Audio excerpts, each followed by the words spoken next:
So welcome, ladies and gentlemen, to our first round of Colossus of Crypto ICO scam alerts. Now, pretty much, I've been wanting to do this for a while. Bring you guys up to speed with the latest in potential ICO scams. As crypto progresses, we see more and more newbies wanting to come on board. The difficulty that these newbies face is the lack of knowledge that they have for, I guess, cryptocurrency as a whole, not just the blockchain, but the technology and what it can offer.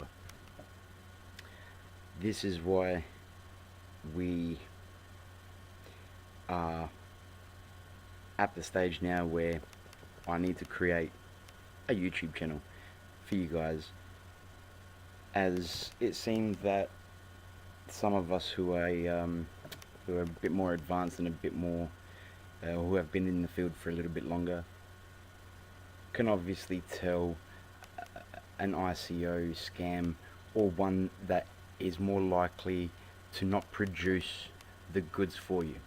The reason why we go into ICOs is because we believe in a team who are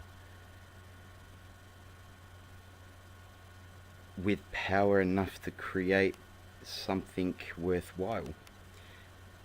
And I think it's important that the new people coming into this space have an idea on how to spot a good technology from a useless token. And we'll do that right now by giving you a bit of an introduction. I've been in the cryptocurrency game for about 7 years, 2011, and I've held my Bitcoin for 7 years, and it wasn't until half a year ago, just over half a year, but it's almost going on a year now, where I invested heavily into other coins. And as the year progressed, 2017, I also got into some ICOs, some being good ones, some being not so good ones. Even us professionals can still get burnt from time to time, but this is the reason why now me myself learned from my lesson, so it's easier for me to spot it and pass the information on to you. ICOs are really easy to pick in terms of, is this real? Can this provide? Am I investing into something that I do truly believe in? There are a few things with ICOs that we can check out, and I will take you through some of those. As our channel progresses, we will start to pinpoint ICOs that are potential scams, ICOs that have the potential to just run off with your money, or ICOs that will stick around but don't promise or deliver upon their project goals. I have a few websites up here, okay, and I've got a little checklist as well. The number one rule, and the first thing you always want to look at when you're investing into an ICO, is reading the white paper. Now, it's really easy to check out YouTube videos with a 2-minute brief summary of what the ICO is going to provide. However, it doesn't give you a complete understanding of how the system works, of if it can work. And this is what we will aim to teach you. The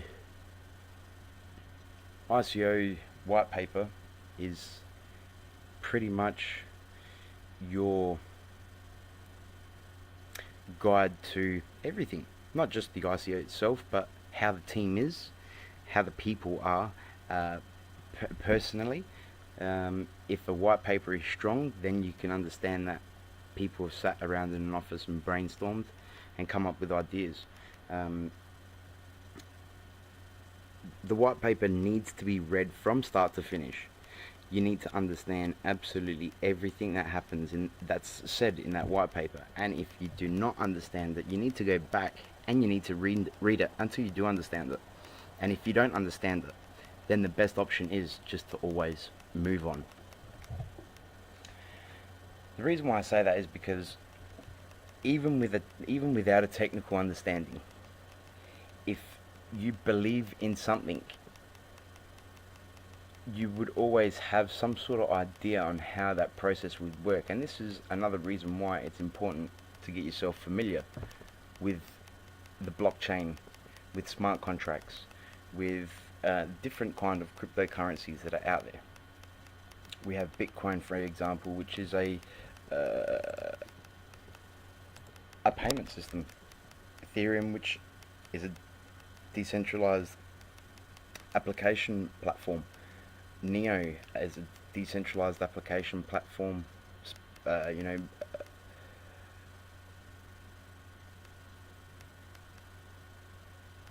It's you have ZCash, yeah, as an example, which is a hosting service. You have many others. I mean, Litecoin's another payment service, but with a bit more upgrades to what the Bitcoin technology has to offer. All with their ups and downs, but the most important thing is they all have strong white papers that are maybe not so easy to follow in terms of technical, but they do outline the work involved. Now, if you have a strong white paper and it's easier to understand than not, then the chances are is you've got a good team that's behind this ICO that are prepared to go the full distance. Does the white paper match the technology? If we, this isn't, this is just going by now as we are. Let's try, we'll say Flashnami. Does the white paper match? We haven't read the white paper of this, so we won't be able to make a complete analysis. However, there are things that you can look for. Okay. Now, obviously, when you go into an ICO, you read your brief description of what the ICO is. ZCash, for example, would summarize that they host files, and that if you don't have storage, you are able to host, and that if you have spare storage, that you are able to mine. Going into the white paper, you would understand each section as it is. Mining, what it does. You need to be able to have a certain amount of storage, blah blah blah. This, for example, and Flashnami, I always like an ICO to have a brief description. What's the goal here? Cool, they're launching a campaign, but a global finance and advertising service powered by blockchain technology. At the end of the day, there's a couple of things that we look for here. Alright, the first thing is our white paper, and you'd probably, it depends, I guess, how technical you are. I mean, do you want to know when you invest into ICOs, really, and ideally, you should be investing into something you believe in. If there's a technology that you think has a future, then you invest.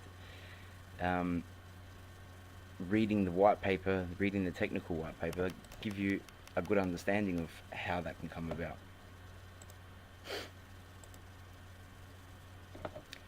So with Flashnami, they've got a white paper and they've got a technical white paper. It tells you it will tell you what the token is used for.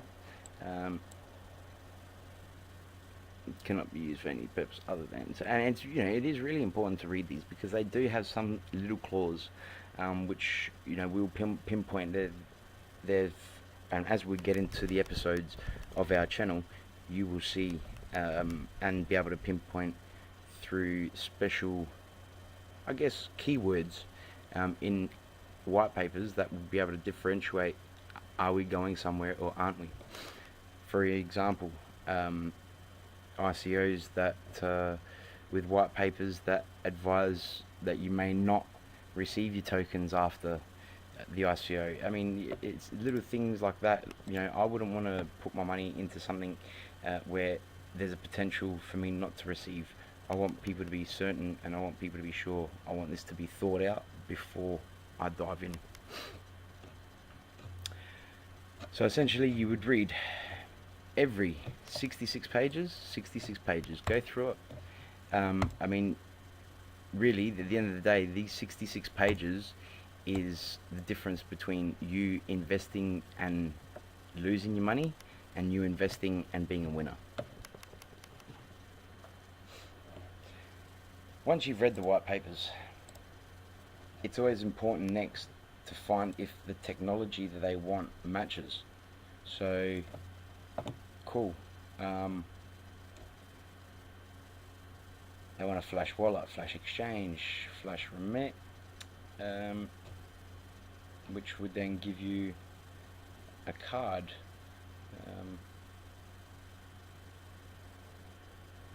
Loyalty cards, switch buttons, payment, point of sales, contactless payments, so chips, reading tags, RFIDs. What we really want to look for next, after reading the ICO, is, and this is it here, it's very, very important that the ICO you're looking to get into has some sort of proof that work has been done or completed. If it's always best to get into an ICO that has at least a working platform, if not beta or alpha. But if an ICO has proof that developing is in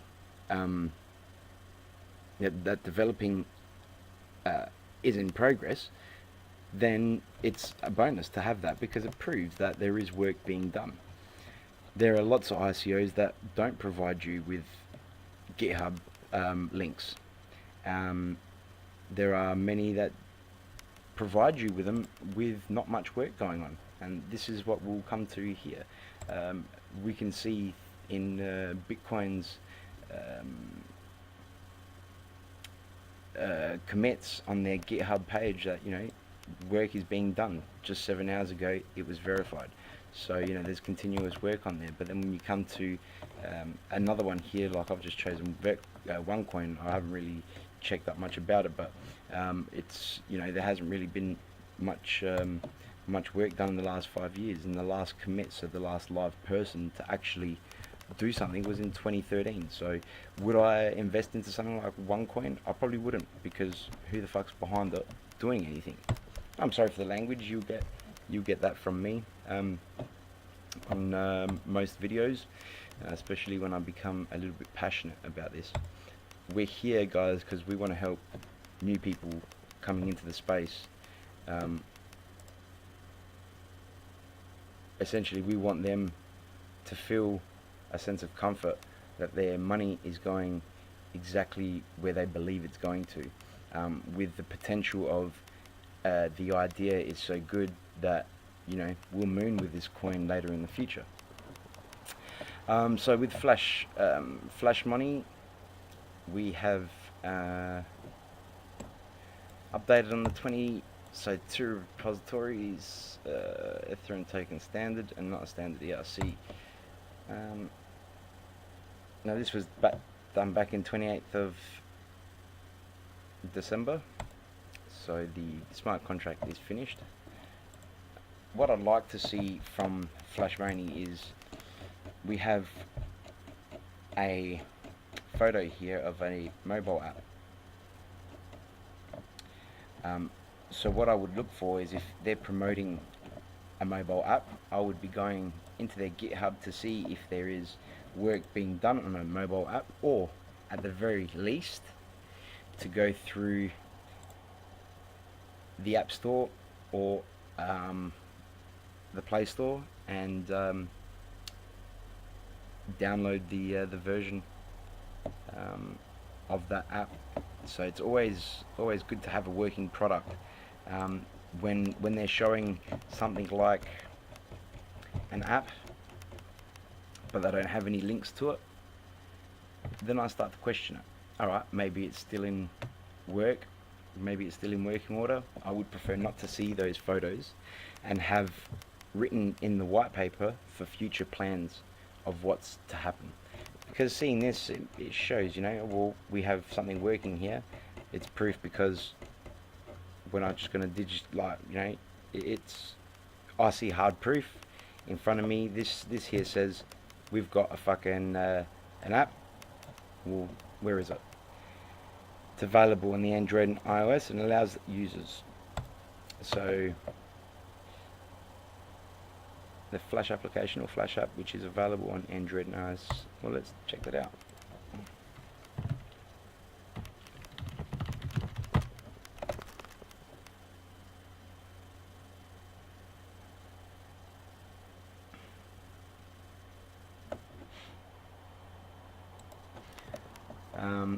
So yeah, Flashmania have only got their ERC20 smart contract available for view.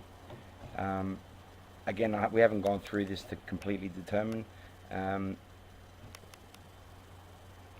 It's important, like I said, that technology matches up with the white paper and everything that goes in the white paper.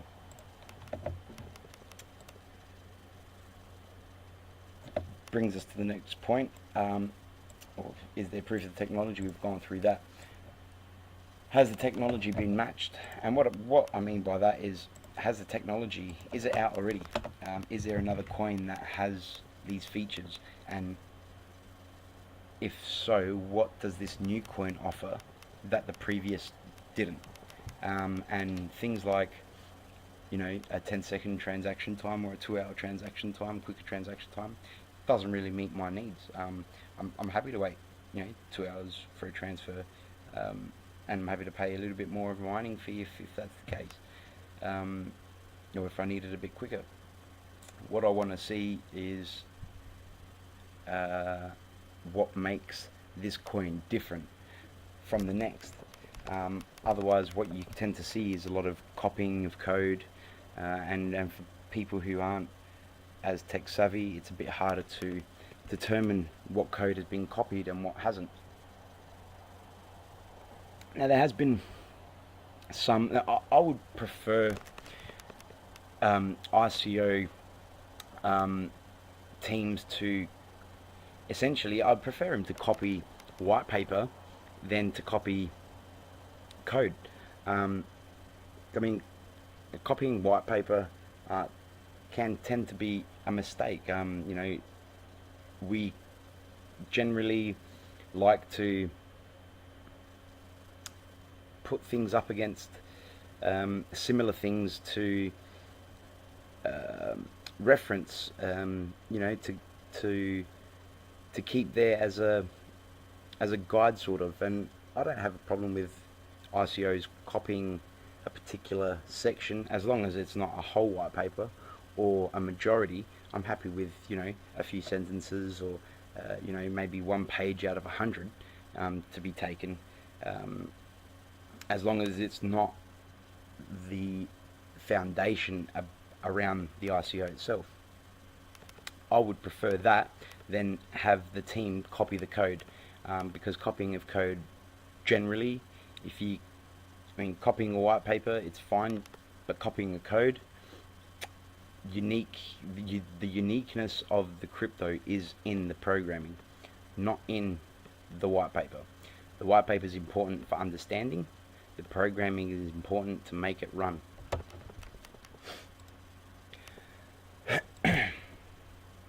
Brings us to LinkedIn, really, which at the end of the day, most ICOs should have their LinkedIn team available, or their team members and profiles to them, like here. It's always good to just check out a couple and make sure that it aligns up with everything on there. it's not. I mean, you know, people can create fake profiles, but essentially you'll get to tell if they're scams before you reach the team members. The team members just generally will give you an understanding of experiences and stuff like that. And having said all that, guys, this one last bit here, like the Flash app is supposed to be available for download.